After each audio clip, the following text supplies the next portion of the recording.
Hello student. स्वागत है आपका डीजी स्कीमा में। तो काफी स्टूडेंट ना परेशान रहते हैं और बोलते हैं कि सर हमारे घर में ना फाइनेंशियल इशू है, तो हम क्लासेस की फीस नहीं दे सकते हैं। ठीक है, तो मैंने सोचा कि आप लोगों के लिए डिजिटल मार्केटिंग का कोर्स एक स्टार्ट कर देता हूं, जो कि यूट्यूब पे मैं डालना स्टार्ट कर रहा हूं। ठीक है, तो आप सब्सक्राइब कर लीजिएगा।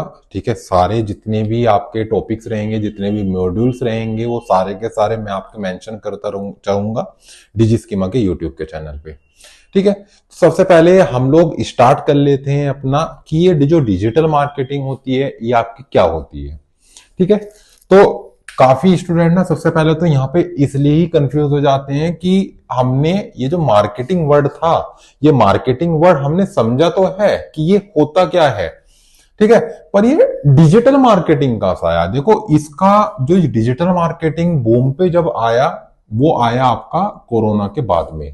जब लॉकडाउन लगा, लॉकडाउन लगने के बाद में लोग घर में रुके, और जब वो घर में रुके तो उन्होंने क्या किया, उन्होंने स्क्रॉल किया, जैसे इंस्टाग्राम स्क्रॉल किया, उन्होंने गूगल पे गए, गूगल पे चीजें ज्यादा से ज्यादा सर्फिंग करनी स्टार्ट की। तो वहां से उनको वो चीजें पता लगी, डिजिटल मार्केटिंग के बारे में उनको पता लगा, जिससे क्या हुआ, चीजें बूम करती चली गई। डिजिटल मार्केटिंग का जो फील्ड है वो बूम करता चला गया।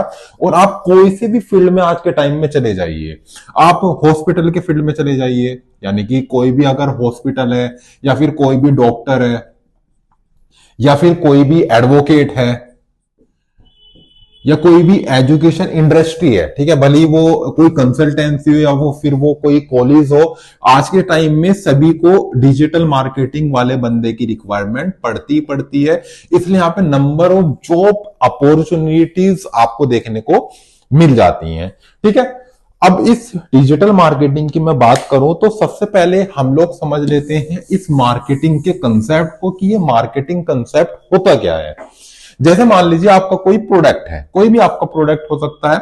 जैसे मान लीजिए कोई भी आप क्या करते हो, गाड़ी सेल करते हो, अपना गाड़ी का आपका एक सेकंड हैंड कार का आपका एक बिजनेस है, आप गाड़ी सेल करते हो। ठीक है, अगर आप उस गाड़ी को, आपने अपने शॉप में गाड़ी रख रखी है, ठीक है, अगर कोई वहां से गुजर रहा है, ठीक है, तो उसको पता लग जाएगा। फिर आपने कोई एडवर्टाइजमेंट दे दिया। पहले जो होती थी चीजें, पहले क्या होती थी कि आपने क्या दे दिया, यहाँ पे एडवर्टाइजमेंट दे दिया, एक न्यूज़पेपर में एडवर्टाइजमेंट दे दिया, या फिर मान लीजिए कोई पहले जो चीजें चलती थी, यानी कि न्यूज़पेपर का आपका क्लासिफाइड वाला सेक्शन हुआ, या फिर आपकी जो भी चीजें पहले चलती थी ट्रेडिशनल वे में, या फिर आपने देखे होंगे होर्डिंग्स लगे हुए, जब आप रोड पे जाते थे, रोड पे जाते हुए आपने होर्डिंग्स लगे हुए देखे होते थे, तो वहां पे आपको ये एडवर्टाइजमेंट देखने को मिल जाते थे। पर होता क्या था ना, इन एडवर्टाइजमेंट की जो कॉस्टिंग होती थी ना, वो बहुत हाई होती थी। ठीक है, कोई मिडिल क्लास बंदा तो इसके बारे में सोच ही नहीं सकता था। ठीक है, और सबसे मेन डिसएडवांटेज यहां पे क्या था, वो ये था कि आपने यहां पे एनालिसिस नहीं कर सकते थे। कि जैसे मान लीजिए आपने एक होर्डिंग था, एक होर्डिंग पे आपने क्या करवा दिया, यहां पे अपना एक एडवर्टाइजमेंट दिखवा दिया।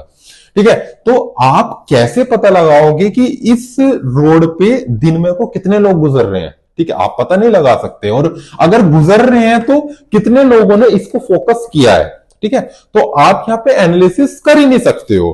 पर डिजिटल मार्केटिंग में ये सब पॉसिबिलिटीज होती है। ठीक है, आप वहां पे क्या कर सकते हैं, आप वहां पे पूरा का पूरा एनालिसिस कर सकते हैं कि जो भी सोशल मीडिया, जो भी आपके सोशल मीडिया, आपने सोशल मीडिया पे कोई भी प्लेटफॉर्म, कोई भी एडवर्टाइजमेंट अपना दिखाया है, या फिर गूगल पे कोई भी एडवर्टाइजमेंट आपने दिखाया है, तो आप वहां पे पता लगा सकते हैं कि कितने लोग दिन में को, या फिर 1 घंटे में, 2 घंटे में, 7 घंटे में, 8 घंटे में, जितने भी घंटे के लिए आपने अपना एड चलाया है, तो आप वहां पे पता लगा सकते हैं कितने लोगों ने आपके एड को देखा है, कितने व्यूज इस पे आए हैं, कितना, पूरा एनालिसिस आप इसमें आप कर सकते हैं, और पूरी अपनी रिपोर्ट भी रेडी कर सकते हैं।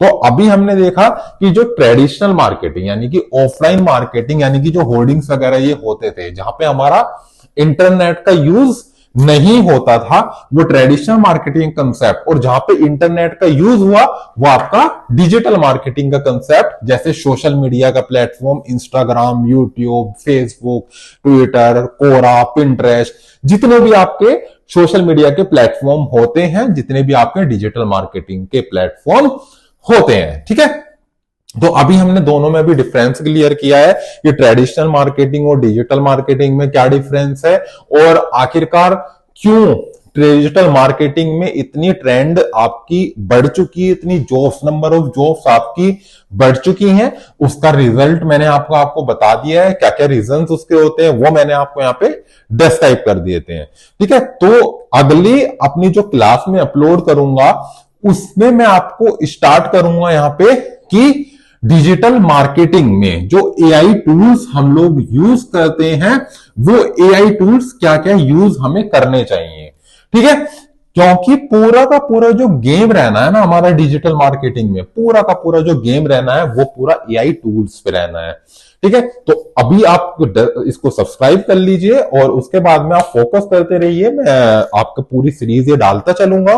ठीक है, जैसे नंबर ऑफ डेज में हो सकता है अल्टरनेट डेज पे भी डालू, हो सकता है रेगुलर भी डाल दूं, क्योंकि मेरी लाइव क्लासेस भी चलती हैं, ऑफलाइन क्लासेस भी चलती हैं। तो अगर मेरे को जैसे ही टाइम मिलेगा मैं डालता यहाँ पे चीजें चलूंगा। जो भी अगर आपको डाउट रहता है कमेंट वाले सेक्शन में मेंशन कर सकते हैं, मैं आपको वहां पे रिप्लाई जरूर कर दूंगा। थैंक यू सो मच, मिलते हैं अपनी नेक्स्ट क्लास में।